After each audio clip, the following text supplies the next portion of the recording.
Hello, welcome to revision tips for CIPS Level 3, Advanced Certificate in Procurement and Supply Operations. This is Module 4, which is Team Dynamics and Change. I'm going to cover Learning Outcome 3, which is to understand the challenges associated with and methods to achieve organisational change. So we look at the types of organisational change, describe the triggers, explain the responses to change, and the methods to achieve change. So change is a reaction to either internal or external pressures or forces. Change is a process that cannot be avoided. It is inevitable and is happening everywhere all the time. All changes consist of 3 stages. The current state. This is where we are today. What are the functions, the structure, and the culture? The transition stage. This is the most difficult stage. It can be stressful and may involve some conflict, resistance, and disorganisation. And then finally, the future state, ultimately the end goal, where the organisation wants to end up. It's not always clear and can develop as the process evolves. This links to ADKAR model, which provides clear, easy understood goals and outcomes based on communication of what's happening and why. So A for awareness, D for desire. These link to the current state. Knowledge and ability link to the transition state, and the reinforcement for the future state. Change is not always planned. It can be forced upon an organisation. When considering how to address change, plan for it, or react to change efficiently. But an organisation should consider certain factors, such as the timescales. When does it need to be implemented by, and how long is the change likely to take? The effect. Who will the change affect?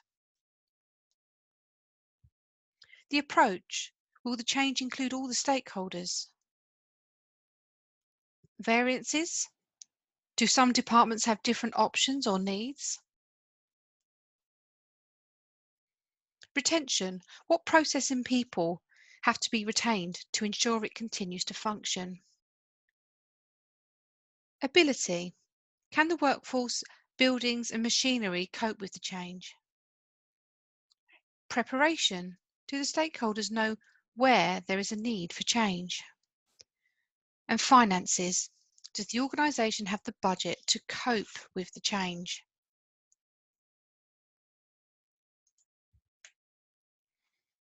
It's important to consider how an organisation's culture can affect decisions regarding change in its management. And culture is made up of a variety of aspects and is not necessarily taught to people joining an organisation. The cultural web was developed by Gary Johnson and Kevin Scholes in 1992. It exists of routines and rituals, which can be written or unwritten. It's the way things are done around here. Power and structures relate to who is really in charge.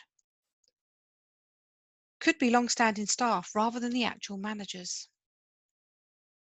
Symbols, the organisation's logos, job titles and slogans. The control systems that may be in place in respect of management, measurements and reward systems. And the stories and myths that staff tell to one another. Who are the heroes? Who are the villains?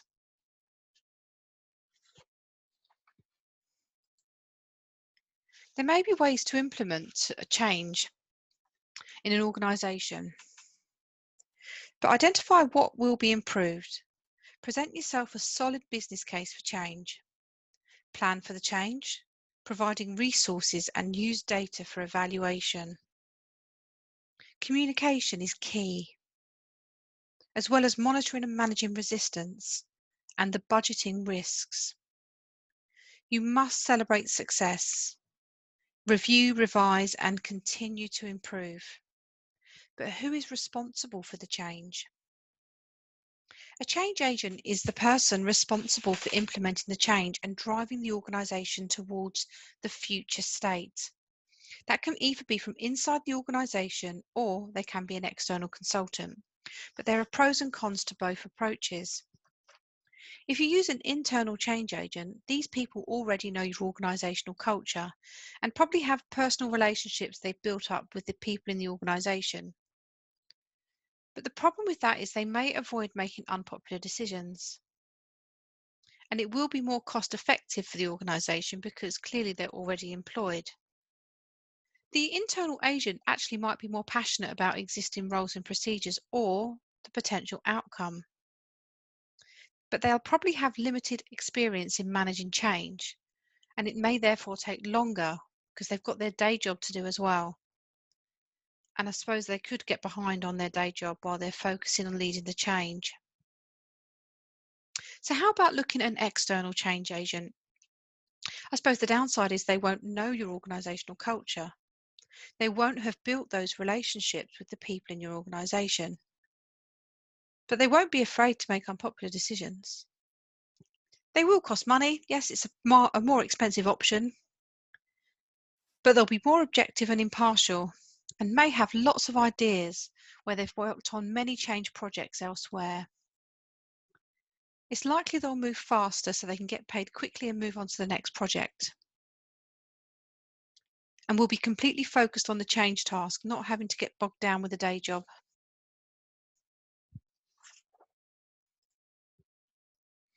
There are two main approaches to managing change, which can be implemented regardless of the drivers or the triggers for change.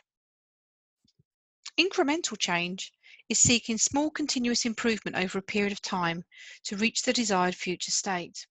It's linked to the Kaizen approach, focuses on individual components. Step change is a transformational change. It's quicker and more radical than incremental change and occurs within a shorter period of time, addressing the whole organisation.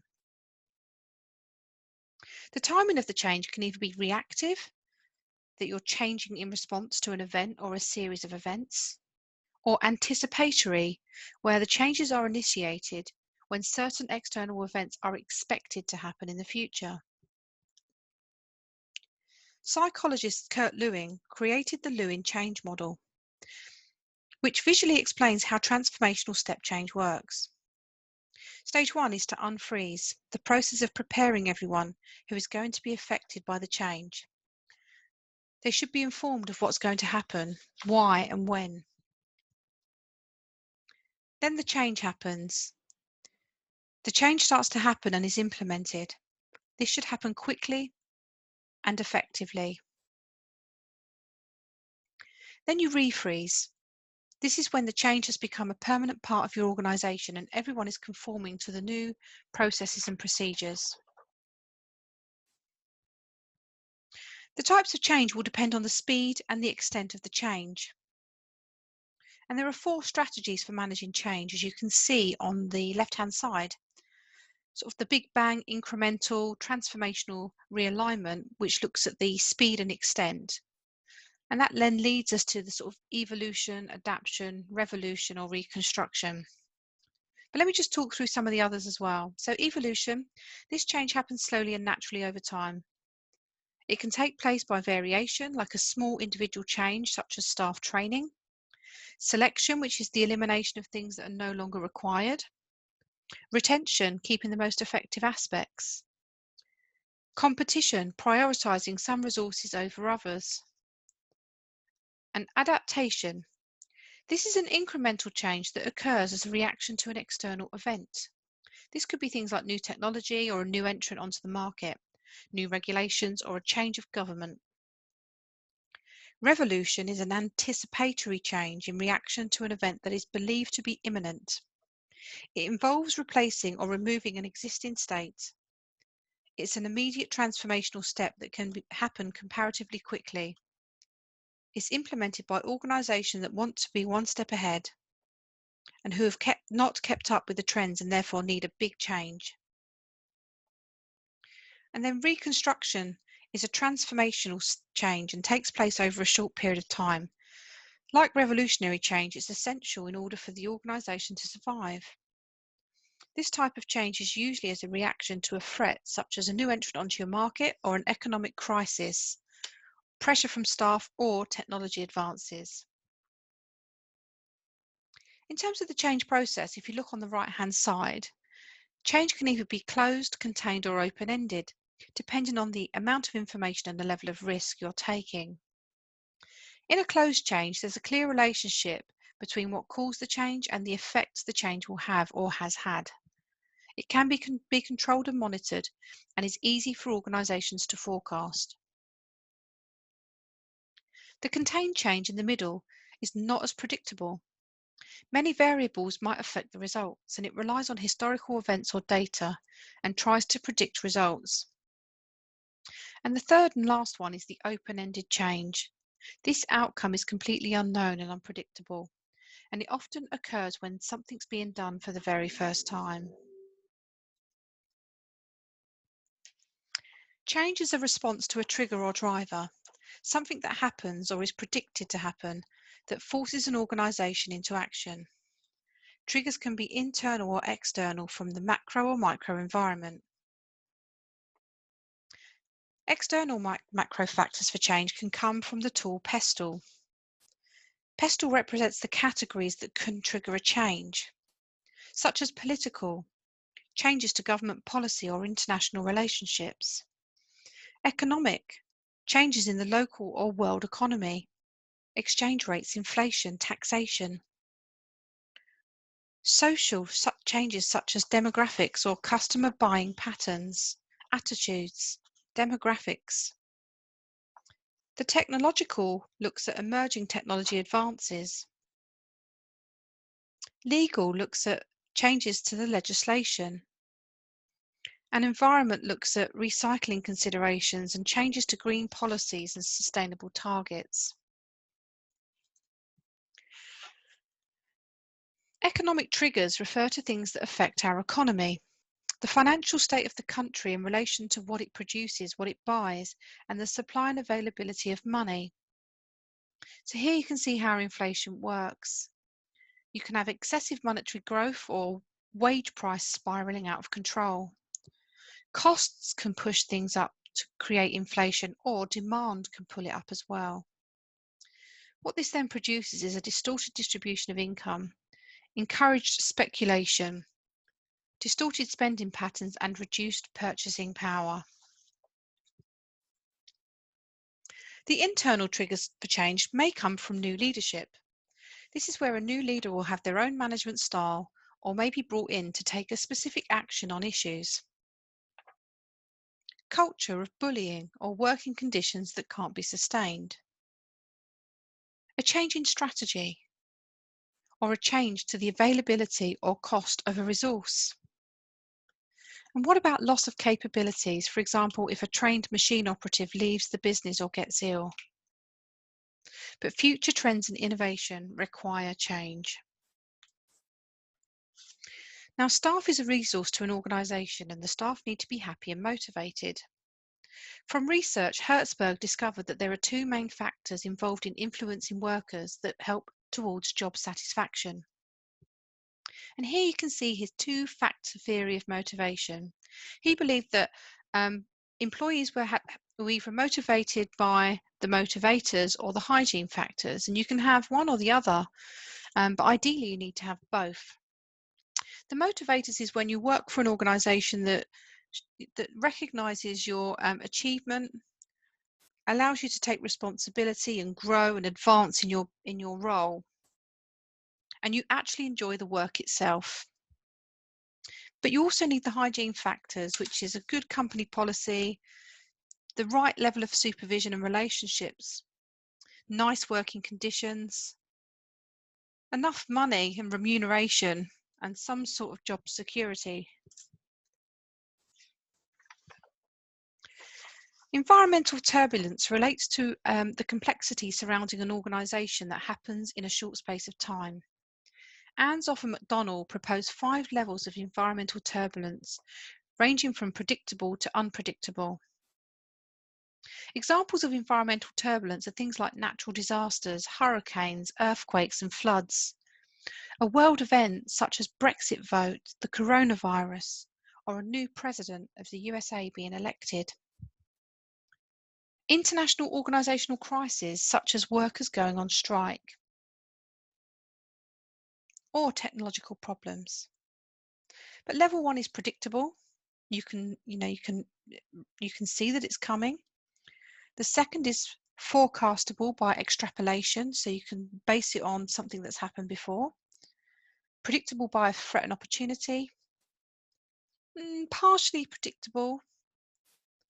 And total unpredictable surprises. So the level 5 clearly is the highest level of turbulence. Events that trigger change are unexpected and happen quicker than the organisation is prepared for.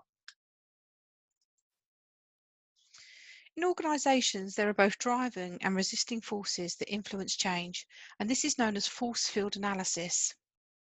The driving forces push an organisation in a particular direction and create the trigger for change to keep it going.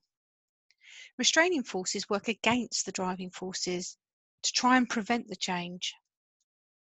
In order for the change to happen, the driving force needs to be stronger than the restraining force. Lewin's change management theory states that change can only occur when the driving forces are stronger than the restraining forces. And the reasons why individuals resist change, which is more than natural, is firstly a lack of understanding or the reason behind the change in the first place, or lack of confidence or trust in the outcome. Fear of the outcome, reluctant to change your routine, or they see no obvious benefits to them. There's been a lack of communication, or they form attachments to the current methods. And signs of resistance can be either overt or covert, individual, organised, passive or active. Active overt resistance, people are often open about not being in favour of the change. But active covert resistance, people work to secretly sabotage the change. And passive covert resistance is where people appear to be in favour but don't contribute in any way.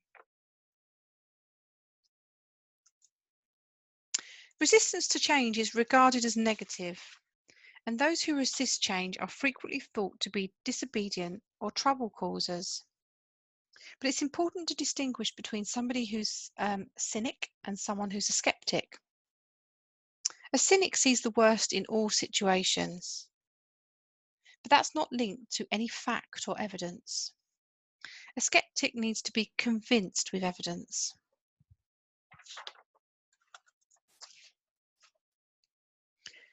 Aligning stakeholders can help to manage change.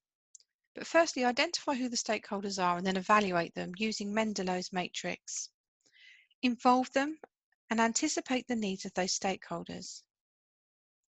Give the stakeholder the change message and keep them engaged and aligned. And here we can see what happens regarding managing behaviour. So when change is about to happen, the first stage is the pre-contemplation. You're thinking about it, but you have no intention of changing your behaviour at that phase. You then move into this contemplation where you're aware of the problem and you know it exists with no commitment to action. Then you prepare for it. You have an intention to taking the action and addressing the problem. And then you move into action. This is where you actively modify your behaviour and do something different. But it needs to be maintained. Maintenance comes from sustained change, new behaviours that replace the old. But you can every so often have a relapse where you fall back into the old pattern of behaviour. And it's important that you learn from each relapse and go through the cycle again in order to maintain that change. Now, managing change and the change cycle. The change cycle goes through stages such as loss, doubt, discomfort, discovery, understanding, and integration. So managing change can be a challenge for an organisation. An organisation needs to identify, evaluate, and involve and communicate with the stakeholders in order to keep them engaged and aligned. Early and continued stakeholder engagement can reduce resistance because individuals feel consulted and more involved in the process. The organisation needs to ensure people are trained where appropriate. Identify high-risk solutions where the behaviour could revert and plan for the future. Encourage people to change and meet the objective by setting motivational targets and reward with incentives. Measure the success and review and amend to maintain them. So let's just walk through these changes. So at stage 1, we said it's loss. You're feeling fearful. Thoughts are cautious and your behaviour is paralysed. It's impossible to change at this stage. Stage 2 is where you doubt it. You might be a little bit resentful, thinking sceptically, and behaviour is a bit resistant. Discomfort happens at stage 3, where you might be a little bit anxious and confused, and your behaviour can be a bit unproductive at that point. Discovery is where you're now moving from anxiety to anticipation, and you're starting to be a little bit more energised and resourceful. Stage 5, feeling of confidence. Your thoughts are quite pragmatic and you start to be more productive. And the final stage of integration, you're satisfied, focused, and your behaviour is generous. If change is to be successful, it needs to have a clear objective, a target or a goal. The leader needs to provide an overview of the change to the team, including the triggers and desired outcomes. Clearly explain any related tasks and provide a reason for them and how they relate to the desired outcome. And then check the team's understanding through body language and questioning. Provide any required resources and communicate with them regularly. 5 stages of clarifying goals to a team. In the early stage, you need to make sure that you understand what the desired outcome is. Set a deadline for when it needs to be complete. Break the goal down into realistic objectives and delegate, making sure that the objectives to reach the goals are SMART. Monitor and evaluate the performance, providing feedback and rewards, and amend and update the goals as necessary. And this is known as management by objectives. Empowerment and ownership can come from making the change easier to accept, giving individual ownership of tasks that go towards reaching an end goal. And that can only happen when the individual is ready to accept the ownership.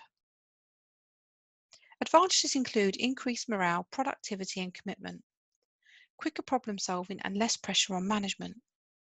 If an individual is not ready for the role, disadvantages include increased risk to an organisation, slower decision making, and even a relationship breakdown. 4 theories that can help an organisation refine their methods and procedures. Kaizen, top left. Kaizen means change for better in Japanese. It's based on continuous improvement, a series of small changes to deliver big results. There are 5 key elements: teamwork, personal discipline, improved morale, quality circles, and suggestions for improvements from everybody. We then have lean manufacturing, the elimination of waste.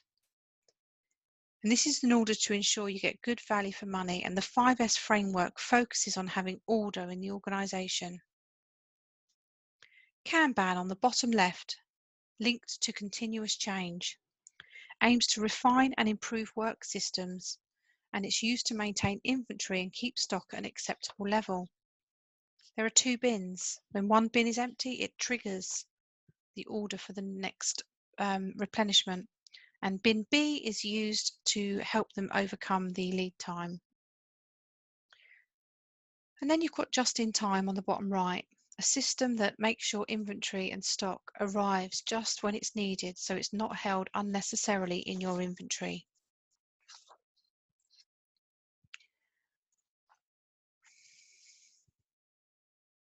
Incremental adjustment is when an organisation makes small adjustments with a view of reaching a certain end state.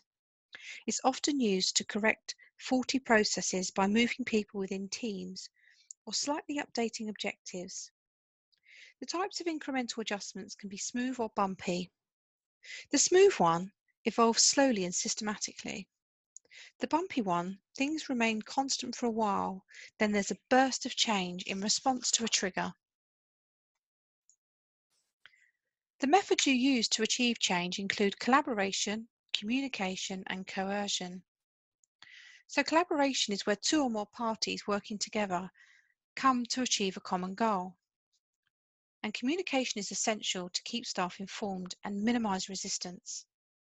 When delivering the message of change, explain why, be honest, consider their emotions and explain the benefits. Explain how it will happen and encourage communication. And then direct coercion, not a positive way of achieving change, as it may force people to conform through fear. They may appear to accept the change, but they may be angry or upset about it and may start looking for another job. Coercion is very much a last resort and should only be used when the other options have been exhausted. And the final theory to tell you about is McGregor X and Y theory. Coercion is a method linked to this theory of what motivates an individual in the workplace. The theory explains that there are two types of workers. You either fall under the theory X or theory Y. Theory X people do not like work and go to work for the motivating factors like money. People under the Y theory go to work because they want to and enjoy the responsibilities. So in terms of attitude, theory X dislike work. They find it boring and try to avoid it. Theory Y needs that work, wants it, and can enjoy it.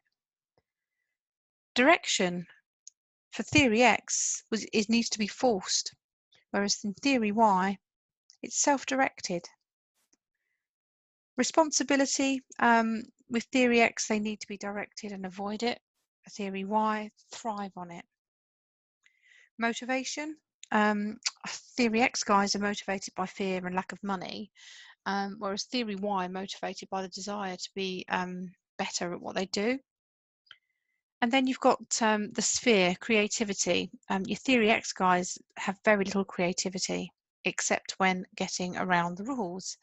And your theory Y person is a highly creative person when given recognition and opportunity to do so. So that's the end of Learning Outcome 3 and the end of Module 4. Thanks for watching.